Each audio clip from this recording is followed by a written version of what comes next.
একজন স্ত্রী কখনো প্রিয় নারী হতে পারে না। আপনি যদি বেশিরভাগ মানুষকে জিজ্ঞেস করেন আপনার জীবনের প্রিয় নারী কে, স্বাভাবিকভাবেই অনেকে বলবেন মা, কেউ কেউ বলবেন বোন, কেউ কেউ বলবেন মেয়ে, আবার অনেকেই বলবেন নানি, কারণ নানি তাকে কোলে পিঠে করে মানুষ করেছেন।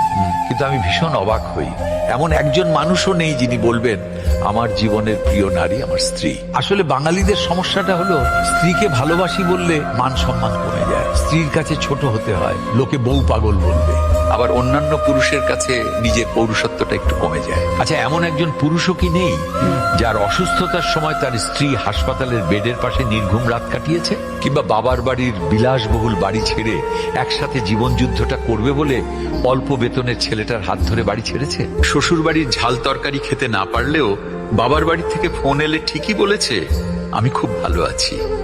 নাকি মায়ের হাতের রান্না, নিজের প্রিয় বিছানা, কিংবা ছোট থেকে বড় হয়ে ওঠা যেই বাড়িতে, সেই বাড়ি ছেড়ে আসাটা এতটাই সহজ?